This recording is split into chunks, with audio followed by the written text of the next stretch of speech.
안녕하십니까. 2024년 11월 8일 최병무의 팩트 시작하겠습니다. 자, 서울중앙지검 반부패 수사 일부. 여기서 김용 전 민주연구원장 사건을 수사를 하고 있는데요. 그래서 이제 현재 공소유지를 위해서 재판에도 대응을 하고 있죠. 그런데 여기에 김용 재판에서 위증을 한 혐의를 받는 사람이 있고, 또 그 위증을 시킨 혐의를 받는 사람이 있습니다. 근데 김용 재판에서 위증을 한 혐의를 받는 사람은 이홍우 전 경기상권진흥원장이고, 그 사람한테 위증을 시킨 혐의를 받는 사람은 이재명 대선 캠프의 두 사람입니다. 실무자 두 사람. 근데 그 재판부에다가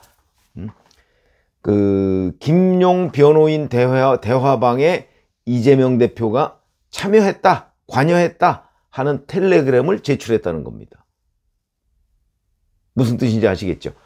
김용 변호인들이 참여한 대화방에 이재명 대표도 변호사니까. 그래서 거기에 참여해서 그 김용 재판을 이렇게 해라 라고 관여한. 근데 이게 뭘 의미하느냐? 이걸 제가 설명을 드리려고 합니다. 자, 검찰이 제출한 그 자료를 보면 2023년 4월, 작년이죠. 이 김용 재판이 본격적으로 시작된 게 작년 3월입니다. 그러니까 본격적으로 시작되자마자 변호사 괄호하고 김용이라고 써있는 텔레그램 대화방, 여기에 이재명 대표가 4월 10일에 참여를 합니다. 그리고서 바로 다음날 김용 재판의 증거 기록, 이런 걸 사진을 찍어서 이재명 대표가 거기다가 보내고 이렇게 얘기합니다. 유동규의 텔레그램, 페이스타임 통화 기록을 검찰이 확보했다 이거죠. 증거 기록에 보면 돈을 주려면 김용, 유동규 간 통화 기록이 당연히 있어야 하는데 확인해 볼 수 있을까요? 이렇게 질문을 합니다. 거기서. 그러니까 변호 전략 뭐 이런 거를 코치를 하는 거죠.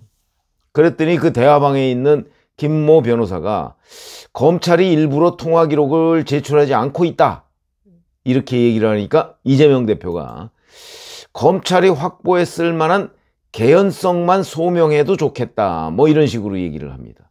그러니까 김 변호사가 그 부분에 초점을 두고 검토해 보겠다, 이렇게 답변을 하는 거고요. 그 다음에 4월 14일에는 유동규, 김용 이제 돈을 주고받았다는 사람들이니까 차종과 거리 상황은 특정됐나? 이렇게 질문을 합니다. 그러니까 또 여기에 대해서 변호사가 그거 그렇지 않아도 법정에서 추궁을 했는데 답변을 안 합니다. 아마 유동규한테 추궁을 했다는 얘기로 보입니다. 그리고 또 2022년 11월에 김용 변호인들 대화방에도 참여해서 힘내라고 하세요, 김용한테 힘내라고 하세요 라고 격려를 한 것도 있고요. 자, 이 텔레그램이라는 거는 우리 카카오톡 대화방하고 달리 텔레그램이라는 거는 보안성이 굉장히 높습니다. 이재명 대표와 민주당 사람들은 이 삼성폰을 안 쓰고요, 아이폰을 주로 쓰고요. 그 중에서도 이 대화방을 만드는데 전부 다 텔레그램을 씁니다. 그러니까 숨겨야 될 게 많다, 이런 뜻이죠. 뭐 이것만 가지고서 이재명 대표가 위법을 저질렀다, 이렇게 하기는 어려운 거죠. 그러나 왜 이렇게 김용 재판에 이재명 대표가 신경을 쓰느냐, 이건 대단히 중요한 관전 포인트가 됩니다. 그건 무슨 얘기냐면 김용이 받았다는 그 돈이, 유동규로부터 받았다는 돈, 뭐 1억, 그 다음에 뭐 3번에 걸쳐서 받았다고 하죠. 총 8억 7천 정도 되는데 그 중에 1억 원 정도는 뭐 유동규가 중간에 가로챘다고 하니까 뭐 7억 얼마에 또 1억 얼마는 또 아직 건네지기 전입니다. 그러니까 총해서 한 6억 5천 정도가 건네졌다는 건데, 이게 이재명 대표의 대선 경선 자금으로 쓰였다는 거거든요. 그러니까 김용이 돈을 받았다는 게 입증이 되면, 그리고 이게 법원에서 확정이 되면 결국 김용은 대장동 일당으로부터 돈을 받아서 이재명 대표를 위해서 썼다, 이 얘기가 되는 거죠.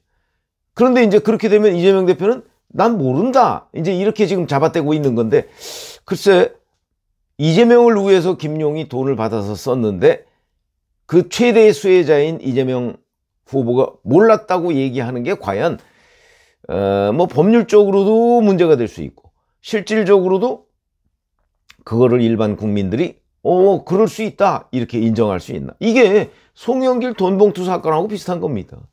최대의 수혜자 그 사람이 지휘를 했을 것이다. 근데 송영길 돈봉투 사건에서는 그 송영길이 지휘한 흔적들이 나오지 않았습니까? 근데 이재명은 송영길과 다른 거죠. 그 흔적이 아직 나오지 않고 있습니다. 그런데 그 흔적이 없을 리가 없거든요. 이 부분은 이제 검찰의 지속적인 수사 대상이 돼야 된다. 그래서 이재명 대표가 이제 이 김용 재판에 유달리 신경을 쓸 수밖에 없다는 거죠. 그런데 참 공교로운 것은 4월 10일부터 이 대화방에 참석해서 뭐 이런저런 이제 코치를 했는데 실제 바로 그 4월, 5월 이즈음부터 김용 재판에 우의증이 등장합니다. 우의증.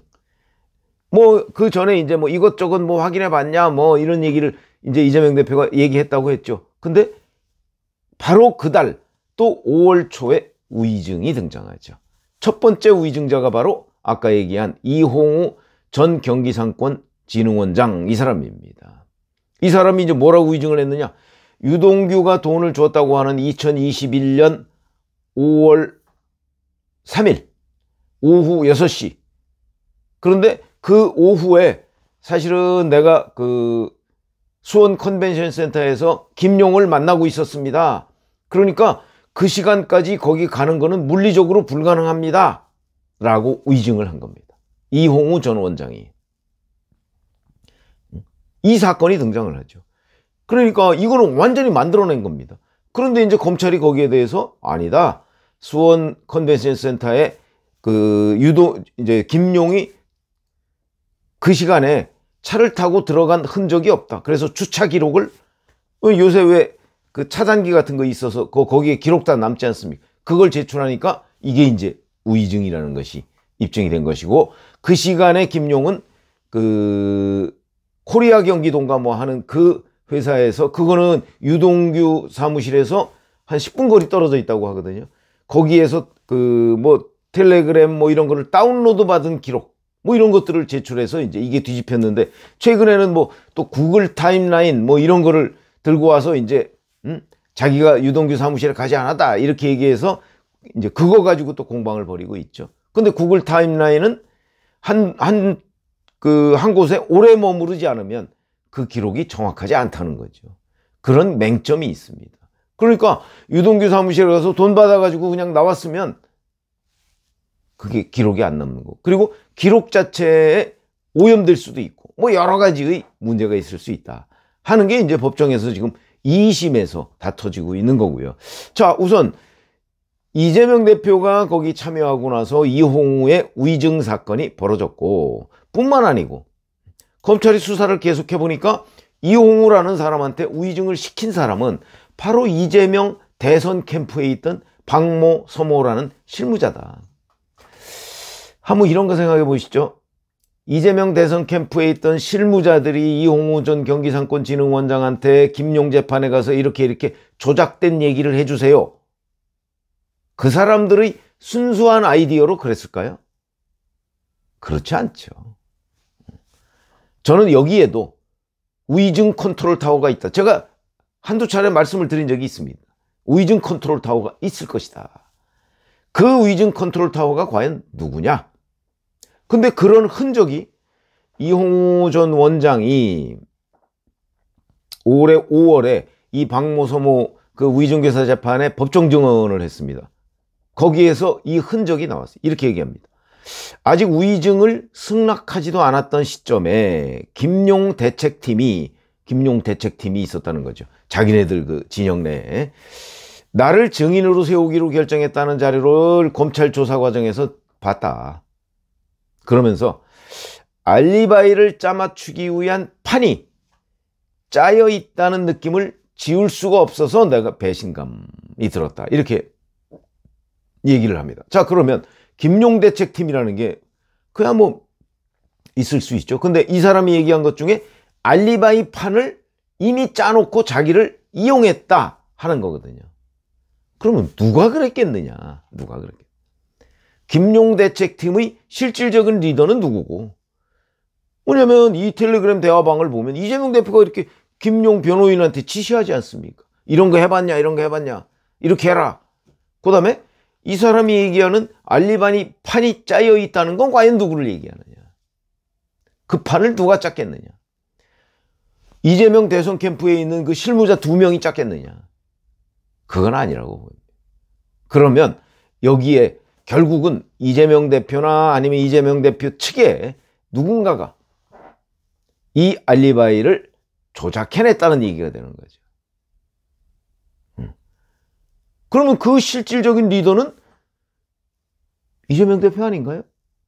저는 그렇게 이제 보이는데, 근데 그게 지금 검찰이 아직 입증을 못하고 있는 거 아닙니까? 그냥 이재명 대선 캠프에 있던 실무자 2명이 위증을 시켰다는 걸로 지금 기소가 돼 있어서 재판을 받고 있고요.